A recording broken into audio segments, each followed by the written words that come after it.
भारत में एक बार फिर आई लव मोहम्मद सल्लल्लाहु अलैहि वसल्लम कहने पर गिरफ्तारियां, लाठीचार्ज हुआ, कहीं अहम रहनुमाओं को गिरफ्तार कर लिया। अभी मत डराओ कि डर ही खत्म हो जाए। और क्या बात के लिए आई लव मोहम्मद सल्लल्लाहु अलैहि वसल्लम। अरे हम सीना चौड़ा करके बोल रहे हैं आई लव मोहम्मद सल्लल्लाहु अलैहि वसल्लम।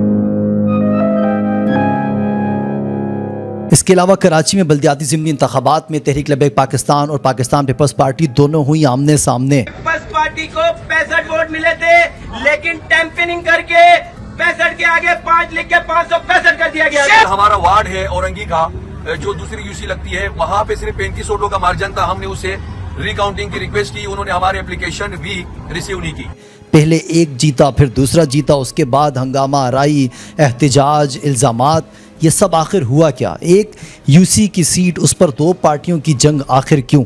आए तमाम तफसीलात शामिल करते हैं आज की इस वीडियो में।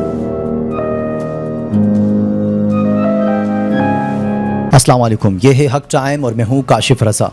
नाज़रीन, उम्मीद करते हैं आप सब खैरियत से होंगे। सबसे पहले बात कर लेते हैं औरंगी टाउन यूसी 1 की सीट के हवाले से, जो गुज़िश्ता दिनों तहरीक लबैक पाकिस्तान रिकाउंटिंग के बाद दोबारा से अलर्ट की गई।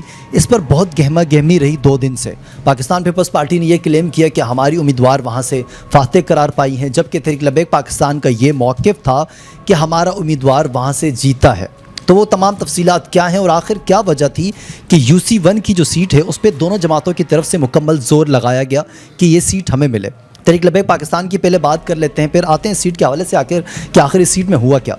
तहरीक लबैक पाकिस्तान इस वक्त पाकिस्तान की सबसे बड़ी सियासी मजहबी जमात है और गुज़िश्ता आम इंतखाबात में सबसे ज़्यादा वोट हासिल करने वाली ये सियासी मजहबी जमात है। और एक और चीज़ जो शायद बहुत से नाज़रीन नहीं जानते होंगे कि इस आम इंतखाबात में किसी भी सियासी या मजहबी जमात में से सबसे ज़्यादा उम्मीदवार किसी जमात ने ग्राउंड में उतारे थे तो वो तहरीक लबैक पाकिस्तान थी।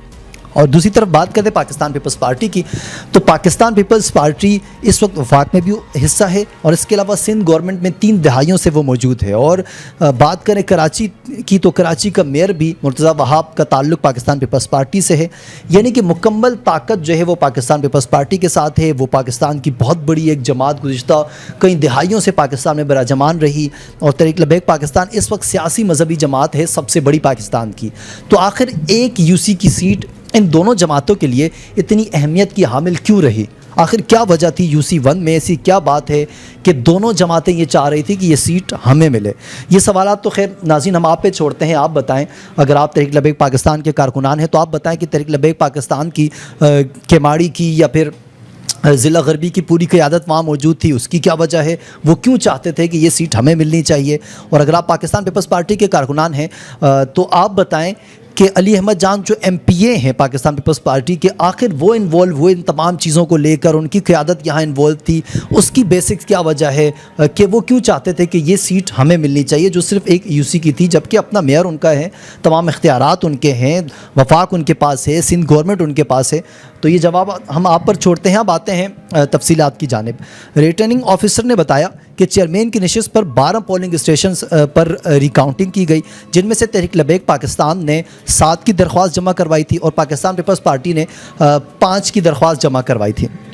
तफसीलात अगर आपको बताएं तो कराची के इलाके औरंगी टाउन यूसी 1 में ज़िमनी बल्दियाती इंतखाबात के दौरान दोबारा गिनती के नतीजे में एक ज़बरदस्त जो फ़ैसला आया वो ये था कि तहरीक लबैक पाकिस्तान को सीट दी गई।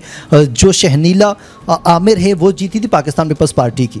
वो सबसे अहम चीज़ जो मैं आपको बताना चाहता हूँ कि रिज़ल्ट क्या था। जब 24 सितंबर को ये इलेक्शन होते हैं तो रिज़ल्ट आता है, तहरीक लबैक पाकिस्तान को मिलते हैं 1700 से ज़्यादा वोट, और अगर बात करें हम पाकिस्तान पीपल्स पार्टी की तो मिलते हैं सिर्फ 858 वोट। ये याद रखिएगा, 858, और तहरीक लबैक पाकिस्तान को 1700 प्लस। अगर बात करें जमात इस्लामी की तो 1200 प्लस वोट मिलते हैं जमात इस्लामी को। ये उस दिन की बात है जिस दिन इलेक्शन हुआ, शाम में फॉर्म 11 और 12 के तहत जो रिज़ल्ट सामने आए वो रिज़ल्ट ये थे। अब जो रिकाउंटिंग के बाद रिज़ल्ट सामने निकल के आया वो बहुत ही हैरानकुन था। तहरीक लबैक पाकिस्तान के उम्मीदवार मुफ्ती मोहम्मद अली जहांगीरी साहब को वो सीट दे दी गई और उनके जो वोट थे वो 1700 प्लस वोट थे। मैं आपको फिर बताता चलूँ 24 सितंबर को जब पोलिंग हुई, शाम में जो रिजल्ट्स अनाउंस हुए, फॉर्म 11-12 जो अनाउंस हुए, उसमें भी 1700 प्लस वोट हासिल किए टीएलपी के उम्मीदवार ने, और रिकाउंटिंग के बाद भी 1700 प्लस वोट ही बरकरार रहे। और जमात इस्लामी के मैंने आपको बताया था कि 1200 प्लस वोट जमात इस्लामी ने हासिल किए, और रिकाउंटिंग के बाद भी 1200 प्लस वोट ही थे जमात इस्लामी के। अब अगर बात करें हम पाकिस्तान पीपल्स पार्टी की, तो 3000 प्लस वोट थे शहनीला आमिर के, और रिकाउंटिंग के बाद हैरत के तौर पर मैं आपको बताऊं 1600 वोट थे शहनीला आमिर के। ये बहुत इंटरेस्टिंग है कि जमात इस्लामी और तहरीक लब्बैक पाकिस्तान के वोट, जिस दिन पोलिंग होती है, शाम में रिज़ल्ट अनाउंस होता है, तो उस दिन जो वोट थे रिकाउंटिंग के बाद भी सेम वही वोट थे, कुछ चंद एक आगे पीछे। लेकिन पाकिस्तान पीपल्स पार्टी के वोट जो 3000 प्लस थे, वो रिकाउंटिंग के बाद 1600 रह जाते हैं। ये बहुत इंटरेस्टिंग चीज़ है। अब आया धांधली हुई अगर बहुत बड़े पैमाने पर, तो ये बहुत ही ज़्यादा पाकिस्तान के इलेक्शन कमीशन पर सवालिया निशान है कि ये धांधली आखिर हुई कहाँ। सुबह से शाम तक पोलिंग होती है, तमाम चीज़ें ठीक रहती हैं, फिर जब वहाँ से रिज़ल्ट्स फॉर्म 11-12 के तहत आते हैं वो ठीक आते हैं, फिर बाद में जाके जो रिज़ल्ट अनाउंस होता है तो वहाँ इतनी बड़ी गड़बड़ कैसे हो सकती है।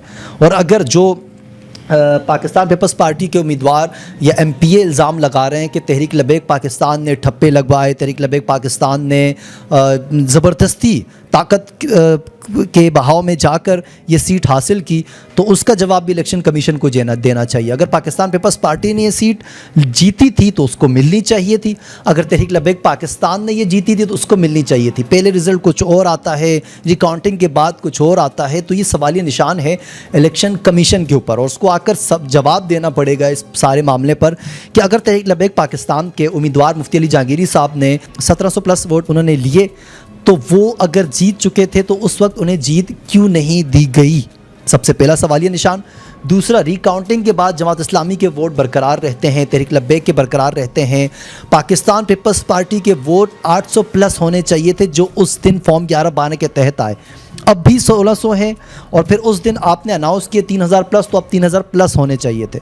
ये कहाँ पर ये चीज़ मिसअंडरस्टैंडिंग हो रही है, ये तहरीक लब्बैक पाकिस्तान और पाकिस्तान पीपल्स पार्टी भी जानती हैं, और इलेक्शन कमीशन को चाहिए कि वो आकर वजाहत दे सारे मामले पर कि आखिर मामला हुआ क्या। नाज़रीन, हम आप पर ये सवाल छोड़ते हैं, आपको क्या लगता है कि पाकिस्तान पीपल्स पार्टी ठीक कह रही है कि तहरीक लब्बैक पाकिस्तान ने 2-3 दिन वहाँ पर रहे, एहतजाज किया, धरना दिया, अपने कारकुनान को जमा किया, दबाव डाला इलेक्शन कमीशन पे, इसलिए इलेक्शन कमीशन ने फैसला रिवर्स किया, या फिर तहरीक लब्बैक पाकिस्तान का जो मौक़िफ़ है कि ये सीट हमारी थी, हमारा उम्मीदवार जीता था, धांधली करके पीपल्स पार्टी को ये सीट दी गई, तो या उनका मौक़िफ़ ठीक है, ये आप बताएं। अब बात करते हैं भारत में होने वाले एहतजाज और उस पर लाठीचार्ज के हवाले से। भारत इस वक्त एक ऐसे मजहबी तनाज़ुर की लपेट में है जिसने ना सिर्फ मुसलमानों बल्कि हर संजीदा शहरी को सोचने पर मजबूर कर दिया है। भारत में हज़रत मोहम्मद मुस्तफ़ा सल्लल्लाहु अलैहि वसल्लम से अकीदत के इजहार को जुर्म बना दिया गया है, और आई लव मोहम्मद अलैहिस्सलाम कहना मुसलमानों के लिए मुश्किल बना दिया गया।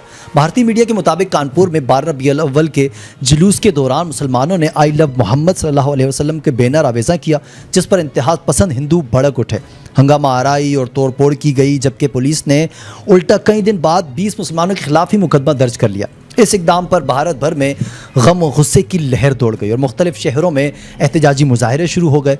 कल बरोज़ जुम्मा रायबरेली में आला हज़रत दरगाह और इत्तेहाद मिल्लत कौंसिल के सरबराह मौलाना तोक़ीर रज़ा ख़ान की रिहाइशगाह के बाहर आई लव मोहम्मद रैली निकाली गई, जिसे रोकने के लिए पुलिस ने लाठी चार्ज किया और मुतअद्दिद अफराद को गिरफ्तार किया। इस तरह सुहानपुर में जुम्मे की नमाज के बाद निकलने वाली रैली भी पुलिस तशद्दुद की नज़र हो गई। कई मुजाहिरीन को हिरासत में लिया गया और एहतजाज को ताकत के ज़रिए दबाने की कोशिश की गई।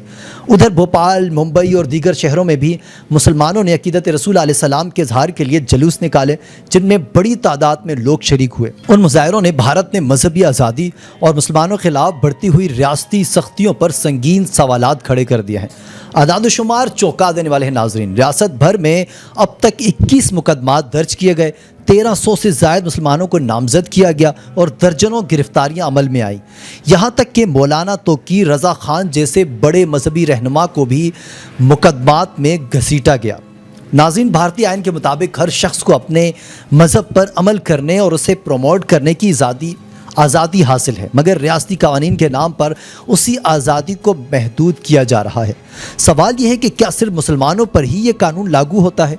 अगर कोई हिंदू अपने मजहबी जज्बात के इजहार में आई लव लिखता है तो क्या वो भी मुकदमे का सामना करेगा? ये एक तल्ख हकीकत है। ये सब कुछ दरअसल एक बड़े पस मंज़र का हिस्सा है। भारत में हिंदू कौम परस्ती यानी हिंदुत्व का असर मुसलमानों पर पड़ रहा है। पुलिस और रियासती इदारे ताकत के ज़रिए एहतजाज दबाने की कोशिश करते हैं और यूँ मजहबी अक़लियतें बिलखसूस मुसलमान मुसलसल खौफ और अदम तहफ़्फ़ुज़ात का शिकार है। ये वाक़या कई ज़ावियों से सवालात खड़े करता है। क्या अक़ीदत रसूल अलैहिस्सलाम का इज़हार करना जुर्म है? क्या पुलिस का रद्द-ए-अमल मुनासिब था या ताकत का बेजा इस्तेमाल? क्या गिरफ्तार शुदगान को मुनसिफाना ट्रायल और कानूनी सहूलियात फराहम की जाएंगी? और सबसे बढ़कर ये नाज़रीन कि क्या भारत में वाकई सबको मजहबी आज़ादी हासिल है या फ़कत हिंदुओं को? ये सिर्फ एक बैनर या जुलूस की कहानी नहीं, ये भारत में मजहबी अक़लियतों के मुस्तक़बिल पर सवाल है। एक तरफ सिखों पर मुजालिम होते हैं तो एक तरफ हिंदू की निचली ज़ात को निशाना बनाया जाता है। तो कभी मदारिस पर पाबंदियाँ, इबादत गाहों पर दबाव, मजहबी लिबास पर एतराज़ात और अब इश्क़ रसूल के नारों पर मुकदमात। ये सब एक ही सिलसिले की कड़ियाँ हैं। बैनुल-अक़वामी सतह पर भी भारत की ये पॉलिसी सवालात के घेरे में है। इंसानी हकूक़ की तंजीमें और आलमी इदारे बार बार मजहबी आज़ादी की ज़मानत की याद दहानी कराते हैं, लेकिन ज़मीनी हक़ाइक़ इसके बरक्स हैं। आखिर में एक सोचने वाली बात यह है नाज़रीन कि अगर अपने नबी अलैहिस्सलाम से मोहब्बत का इजहार जुर्म बन जाए, अगर अक़ीदत को लाठी चार्ज और मुकदमात से दबाया जाए, तो फिर जमहूरियत कहाँ खड़ी है? मजहबी आज़ादी कहाँ है और इंसाफ कहाँ है? ये वक्त है कि भारत के संजीदा शहरी और दुनिया भर के इंसाफ पसंद लोग सोचें कि क्या एक मुल्क अपनी अक्सरियत की खुशनुदी के लिए अपनी अक़लियतों को आज़ादी और बुनियादी हकूक़ दबा सकता है? नाज़रीन, इस हवाले से आपके क्या जज्बात हैं? कमेंट सेक्शन में जाएं और अपनी राय ज़रूर वहाँ दें। फिर होगी आपसे किसी और टॉपिक पर मुलाकात। काशिफ रज़ा को इजाज़त दीजिए। अपना बहुत ख्याल रखिएगा। अल्लाह हाफ़िज़।